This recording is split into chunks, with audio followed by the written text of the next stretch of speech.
오늘 본문은 욥의 친구 소발이 두 번째로 욥에게 충고하는 말입니다.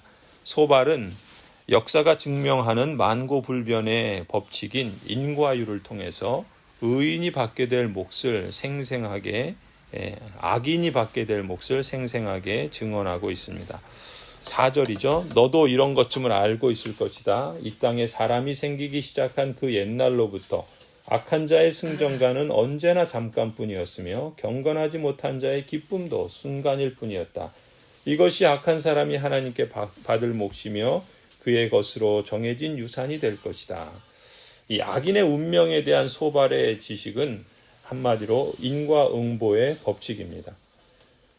그래서 7절부터 보시면 교만한 자가 잠시 반짝 빛을 발할 수 있을지는 모르지만 마침내는 흔적도 없이 사라진다라고 말하죠. 마침내 그도 분토처럼 사라지고 말며 그를 본 적이 있는 사람도 그 교만한 자가 왜 안 보이냐고 물으리라는 것쯤은 너도 알고 있을 것이다. 꿈같이 잊혀져 다시는 흔적을 찾을 수 없게 되며 마치 밤에 본 환상처럼 사라질 것이다. 그를 본 적이 있는 사람도 다시는 그를 볼 수 없으며 그가 살던 곳에서도 다시는 그를 볼 수 없을 것이다. 13절부터는 악한 자는 죄를 온전히 청산하지 않고 은밀히 숨겨두고 그것을 즐기다가 결국엔 큰 낭패를 당한다. 역시 인과응보의 법칙으로 말하죠. 13절부터 16절입니다. 그래서 그는 악을 혀 밑에 넣고 그 달콤한 맛을 즐겼다. 그러나 그것이 뱃속으로 내려가서는 쓴맛으로 보내버려서 그것이 그의 몸속에서 독사의 독이 되어버렸다. 그 악한 자는 꿀꺽 삼킨 재물을 다 토해냈다. 하나님은 이렇게 그 재물을 그 악한 자의 입에서 꺼내어서 빼앗긴 사람들에게 되돌려 주신다. 악한 자가 삼킨 것은 독과도 같은 것이요 독사에 물려 죽듯이 그 독으로 죽는다. 그러니까 악인이 당하는 그 멸망에 대해서 계속해서 말하고 있어요. 17절, 18절도 마찬가지입니다.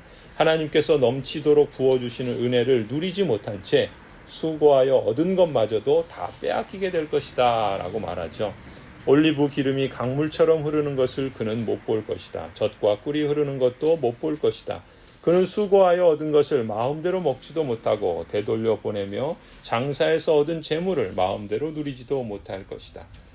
또 19절에서는 이미 탐욕에 매여서 아무리 가져도 만족을 모르는 것 자체도 재앙이라고 말합니다. 이것은 그가 가난한 이들을 억압하고 돌보지 않았기 때문이며 자기가 세우지도 않은 남의 집을 강제로 빼앗았기 때문이다. 그리고 20절, 21절에서는 잠시 잘 되는 것처럼 보여도 그 성공은 결국 그리 오래 가지 못한다라고 말하죠. 그는 아무리 가져도 만족하지 못한다. 탐욕에 얽매여 벗어나지를 못한다. 먹을 때에는 남기는 것 없이 모조리 먹어치우지만 그의 번영은 오래가지 못한다. 또 24절부터 보시면은 불운을 피하려고 애써도 악인은 뜻을 이루지 못하고 결국에는 심판의 불에 완전히 삼켜지게 될 것이라고 말합니다. 24절이죠. 그가 철무기를 피하려 해도 놋 화살이 그를 꿰뚫을 것이고 등을 뚫고 나온 화살을 빼낸다 해도 쓸개를 휘젓고 나온 번쩍이는 활촉이 그를 겁에 질리게 할 것이다. 그가 간직한 평생 모은 모든 재산이 삽시간에 없어지고 풀무지를 하지 않아도 저절로 타오르는 불길이 그를 삼킬 것이며 그 불이 집에 남아있는 사람들까지 사를 것이다. 이렇게 소발은 하나님의 공의를 선포합니다. 그리고 욥의 고난을 통해서 욥의 죄가 드러났다라고 단정을 짓죠. 하지만 이 소발의 오류는 인과응보의 법칙을 기계적으로 무차별적으로 적용했다라는 점에 있습니다. 그래서 절친인 욥마저도 악인으로 낙인 찍어버린 것이죠. 고난은 본질적으로 죄로 말미암아서 일어나는 것입니다. 그런데 여기에서 우리가 유의할 점이 있죠. 내가 고난받는 것은 나의 죄 때문이기도 하지만 반드시 그렇지는 않다라는 점도 고려할 필요가 있습니다. 가령 내가 음주운전으로 전봇대를 들이받았다면 나의 죄로 인해서 내가 고난을 받은 것이죠. 하지만 적지 않은 경우 이웃의 죄로 말미암아서 내가 고난을 받기도 합니다. 나는 멀쩡하게 운전을 제대로 했는데 다른 사람이 음주운전을 해서 나를 들이받아 다쳤다면 이것은 이웃의 죄로 내가 고난을 받는 것이죠. 다시 말해 누구나 고난을 받지만 죄를 지은 자와 고난을 받는 자가 반드시 일치하는 것은 아니라는 말입니다.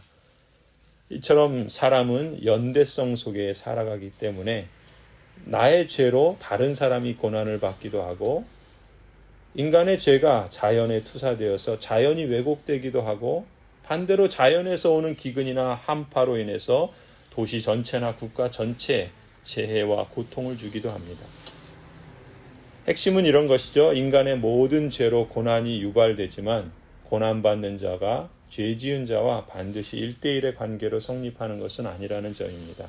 그렇기 때문에 사람이 고난받을 때 당신이 죄를 지어서 고난받는 것이니 무조건 회개하라 이렇게 속단하고 정죄하듯이 말하는 것이 언제나 옳은 것은 아니라는 것입니다. 이런 태도는 도의적으로도 성숙한 모습은 아니죠. 소발의 속단은 바로 이러한 것이었고 또 그러한 속단은 결국 욥을 향한 정죄로 쏟아져 내립니다.